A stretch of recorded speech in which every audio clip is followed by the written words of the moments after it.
नमस्कार, मैं हूं संजीव कुमार और आप देख रहे हैं न्यूज़ पीआर। अभी हम आए हुए हैं हाजीपुर प्रखंड के दयालपुर पंचायत में और भावी मुखिया हैं इंदू देवी जी।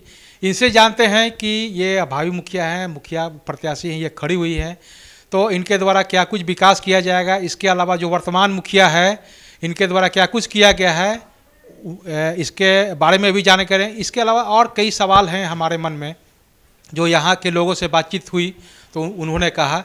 तो ये मुखिया प्रत्याशी हैं, इनसे हम पहले सवाल करते हैं कि आप पहले तो आपको न्यूज़ पीआर में आपका स्वागत है जी सब। आप मुखिया प्रत्याशी हैं, क्या सोच के आप इस फील्ड में आ रहे हैं? हम यही सोच के आ रहे हैं कि जो धरती पर होना चाहिए विकास वो अभी तक मुखिया नहीं कर पाया है। अभी सभी दयालपुर वासियों को मैं प्रणाम करता हूँ। आपका मैनिफेस्टो क्या होगा? जैसे आप जीत के आते हैं तो आप लोगों के लिए क्या क्या विकास कीजिए? जो भी आएगा सरकारी फंड वो सब समाज के आगे मैं रखूँगी धरातल पर। अच्छा, ये आज के जो अभी वर्तमान मुखिया है इनके द्वारा क्या क्या विकास है काम किया गया है?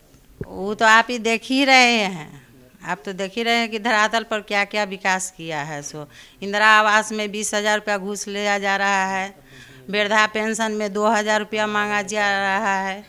अभी तक मास्क कोरोना के काल में मास्क नहीं बांटा गया है, न सैनिटाइज हुआ है और पैसा निकासी हो चुका है। मतलब इनका कहना है कि इस जो कोरोना काल है इसमें पैसे का भी निकासी हो गया, करीब 1.5 लाख के लगभग में पैसे का उगाही हो गया है, लेकिन ना मास्क बांटा गया ना सैनिटाइजर किया गया। अब सवाल ये उठता है कि इस क्षेत्र में क्या क्या विकास हुआ।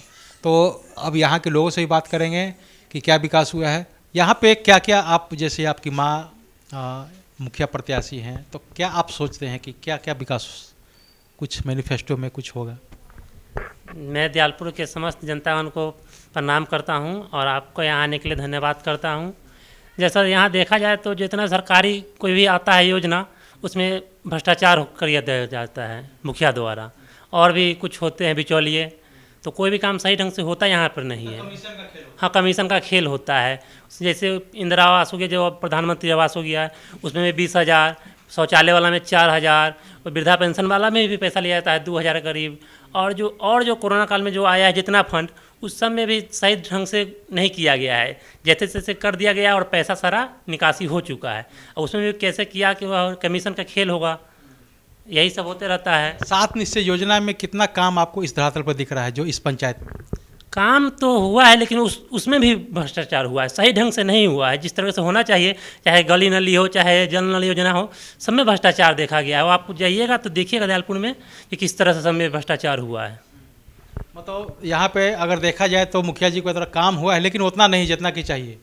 मतलब धरातल पे कुछ, या आप ये भी कह सकते हैं कि मुखिया जी के द्वारा जो बहुत सारा काम किया है केवल कागजों पे ही है? हाँ जी, कागजी कार्रवाई हुआ है लेकिन पैसों का उसमें हेर फेर हुआ है। जो ज़मीनी स्तर पर उतना कार्रवाई नहीं हुआ है उसमें बहुत सारे देख सकते हैं आप जाके कैसे क्या क्या हुआ है। अच्छा, आप मुखिया बनते हैं, जनता आपको मुखिया चुनती है, तो एक मैनिफेस्टो होता है कि अगर जनता हमें मुखिया चुनती है तो पहला प्राथमिकता आप किसे देंगे? महिलाओं को, युवाओं को, या इस क्षेत्र के विकास का जो है मामला है, शौचालय का मामला है, गरीबी में लोग जी रहे हैं तो उनको आवास देंगे, तो पहला प्राथमिकता आप किसे देंगे? जी, पहला प्राथमिकता तो मेरा यही होगा जो सरकार के द्वारा से जो योजना आएगी उसको लागू किया जाए, उसमें कोई भ्रष्टाचार नहीं किया जाए। जो जैसा सरकार के द्वारा आता है उसी तरह के ज़मीनी स्तर पर लागू किया जाएगा।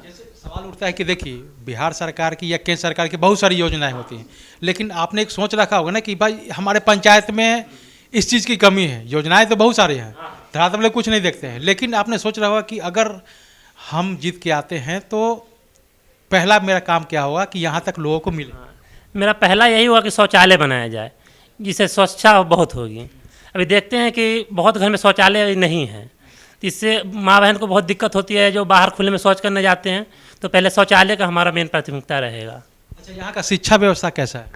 शिक्षा व्यवस्था यहाँ का ऐसे स्कूल तो है लेकिन अभी सही तरह से मतलब बच्चा लोग को उसके गार्जियन लोग सही से अभी नहीं कर पाते हैं, शिक्षा को जागरूक नहीं है। जागरूक भी किया जाएगा कि हाँ बच्चे स्कूल जाएँ।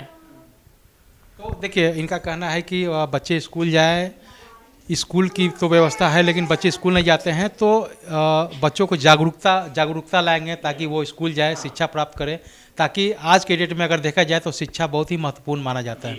इसके अलावा जो है शौचालय का व्यवस्था होना चाहिए, और जो गरीब लोग हैं उनके लिए प्रधानमंत्री आवास योजना है, उनकी व्यवस्था होना चाहिए। तो इसके अलावा और क्या आपने सोचा होगा? जैसे इस पंचायत में कोई ये बिहार सरकार एक पंचायत भवन होता है, सब जगह होता है, तो इस पंचायत में है कि नहीं? है, हाँ हाँ हाँ, बना हुआ है। लेकिन ढंग से चलता नहीं है, बना हुआ है लेकिन चलता नहीं है। शौचालय बना, यदि जो पंचायत समुदाय भवन जो होता है वो बना हुआ है, लेकिन सुचारू रूप से काम नहीं होता है। तो आपका मतलब जीत के आते हैं तो आपका पहला प्राथमिकता ये होगा कि सही ढंग से काम चले। तो चलते हैं अब और लोगों से बात करते हैं, जो प्रत्याशी हैं इंदू जी, इनसे तो हमारी बातचीत हो गई। अब जनता से बात करेंगे कि इंदू जी को वोट करेंगे या जो वर्तमान मुखिया है उनसे उनको वोट करेंगे, जिताएंगे। हालांकि अगला मुखिया से हमारी बातचीत थी, उन्होंने तो दावा किया कि मैंने तो चहुमुखी विकास किया है, लेकिन अब इस बार जनता निर्णय करेगी कि आपने चहुमुखी विकास किया है कि जो इंदू देवी का जो दावा है कि अगर हम जीत के आते हैं तो पहला प्राथमिकता ये होगा शौचालय की योजना है, शिक्षा हो गया, या इसके साथ साथ जो है पीएम आवास योजना है, या जो भी है, मतलब सबसे पहले प्राथमिकता है कि यहाँ के लोगों को, खासकर महिलाओं को जागरूक करें कि वो शिक्षा के प्रति जागरूक हो। हमारे साथ हैं कैमरामैन हीरालाल के साथ मैं संजीव कुमार।